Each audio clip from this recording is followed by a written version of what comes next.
Hi అండి అందరికీ. ఇవేంటా అని చూస్తున్నారా? మీరు ఆల్రెడీ థంబ్‌నెయిల్ చూసే వచ్చుంటారు కదండీ నా వీడియోలోకి. పెసరపప్పుతో చేసిన పెసర పునుగులండి బాబు. చూసారా ఎంత చక్కగా వచ్చాయో పునుగులు. రౌండ్‌గా, మెత్తగా, స్పాంజీలాగా చక్కగా వచ్చాయి. చూడండి ఆయిల్ అనేది అసలు పీల్చుకోలేదు. ఎంత మెత్తగా వచ్చాయో చూస్తే మీకే అర్థమవుతుంది. పెసర పునుగుల్ని రౌండ్‌గా, మెత్తగా, స్పాంజీలాగా వచ్చేలాగా చాలా తక్కువ మందే వేయగలుగుతారండి. పెసర పునుగులు ఆయిల్ పీల్చుకోకుండా ఇలా రౌండ్‌గా, ఈజీగా ఎలా చేసుకోవాలో నేనైతే చెప్తాను. ఈ వీడియో స్కిప్ చేయకుండా ఎండ్ వరకు అయితే చూసేయండి. పెసర పునుగులు వేసుకునే 3 అవర్స్ ముందే ఇలా పెసరపప్పునైతే నానబెట్టుకోవాలి. నేనైతే ఇంట్లో ఉండే నార్మల్ పట్టు పెసరపప్పునే నానబెట్టుకున్నాను. మీరు నార్మల్ పెసరపప్పున్నా నానబెట్టుకోవచ్చండి. దీనికి లెక్క, కొలత ఏమీ అవసరం లేదండి. మీ ఇష్టం. మీరు ఎంత నానబెట్టుకోవాలనుకుంటే అంతే నానబెట్టుకోండి. ఒక 3 అవర్స్ నానబెట్టుకున్న తర్వాత ఇలా వాటర్‌తో 3, 4 టైమ్స్ వాటర్ మారుస్తూ పట్టుపోయేలాగా శుభ్రంగా క్లీన్ చేసుకోవాలి. చూడండి పెసరపప్పునైతే ఇలా క్లీన్ చేసుకోవాలి. లైట్‌గా పట్టున్నా ఏమీ పర్వాలేదండి. ఇలా క్లీన్ చేసుకుంటే సరిపోతుంది. ఇలా క్లీన్ చేసుకున్న తర్వాత ఆ పెసరపప్పు మొత్తాన్ని మిక్సీ బౌల్‌లో వాటర్ లేకుండా వేసుకోండి. అసలు వాటర్ అనేది వేయకూడదండి. ఎందుకంటే మనం మిక్సీ పట్టిన తర్వాత పలచగా అయిపోతుంది వాటర్ వేయటం వల్ల. దానివల్ల మనకు పునుగులనేవి సరిగ్గా రావండి. నెక్స్ట్ దానిలో 2, 3 పచ్చిమిర్చిని క్లీన్ చేసి ముక్కల్లా కట్ చేసి వేసుకోవాలి. చిన్న అల్లం ముక్క కూడా ముక్కల్లా కట్ చేసి వేసుకోవాలి.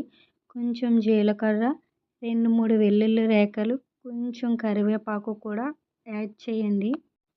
నెక్స్ట్ దానిలో కొంచెం సాల్ట్ కూడా యాడ్ చేయండి. సాల్ట్ ఎప్పుడైనా సరే మిక్సీ పట్టినప్పుడే వేసేసుకోవాలి. మిక్సీ పట్టిన తర్వాత వేసుకుంటే అలా కూడా పిండి పలుచగా అయిపోతుంది. చూడండి మిక్సీ జార్‌లోకి తీసుకున్న పెసరపప్పు మొత్తాన్ని ఇలా మిక్సీ పట్టుకోవాలి. ఇలా మిక్సీ పట్టిన తర్వాత ఇలా గట్టిగా వచ్చేలాగే చూసుకోవాలి. తర్వాత ఒక బౌల్ అయితే తీసుకొని ఆ పెసరపప్పు పిండి మొత్తాన్ని ఆ బౌల్‌లోకి అయితే వేసేసుకోవాలి. వేసుకున్న తర్వాత అందులోనే కొంచెం జీలకర్ర, కొంచెం కరివేపాకు వేసుకొని ఆ పిండి మొత్తాన్ని బాగా కలిపేసుకోవాలి. చూడండి ఇలా బాగా కలుపుకున్న తర్వాత అందులోని కొంచెం వంట సోడా అనేది యాడ్ చేయాలి. వంట సోడా కొంచెమే చిటికెడే వేసుకోవాలి. మళ్ళీ ఎక్కువ వేసుకున్న ఆ పెసర పునుగులు అనేవి ఆయిల్ బాగా పీల్చేసుకుంటాయి. ఆయిల్ ఎక్కువ పీల్చేసుకుంటే పెసర పునుగుల్ని మనం తినలేము. అది మీకు కూడా తెలుసు.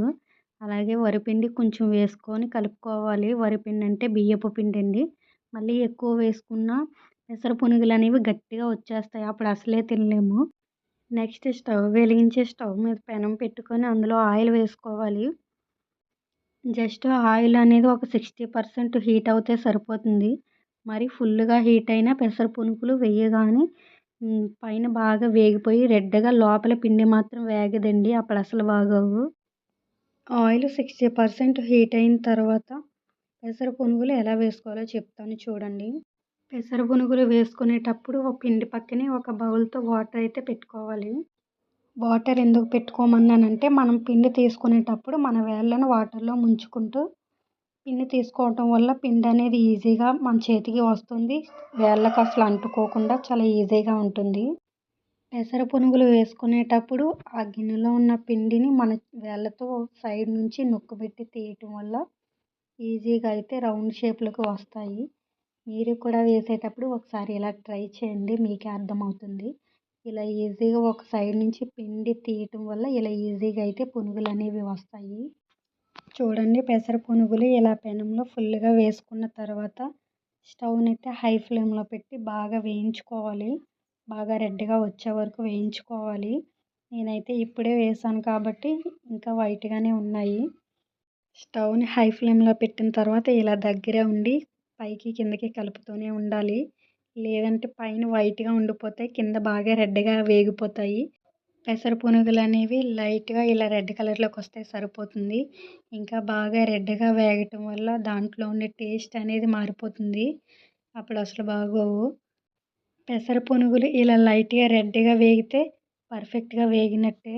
ఇలా వేగిన తర్వాత ఈ పెసర పునుగులన్నింటినీ ఒక ప్లేట్‌లోకి అయితే సెపరేట్ చేసేసుకోవాలి. చూసారా పెసర పునుగులనేవి ఎంత చక్కగా, ఎంత అందంగా వచ్చాయో. చాలా ఈజీగా రౌండ్‌గా కూడా వచ్చాయి. మీరు కూడా ఒకసారి ట్రై చేయండి. చాలా టేస్టీగా ఉంటాయి. మీకు ఇలాంటి వీడియోస్ మరిన్ని కావాలంటే లైక్ చేసి సబ్స్క్రైబ్ చేసుకోండి. Thanks for watching.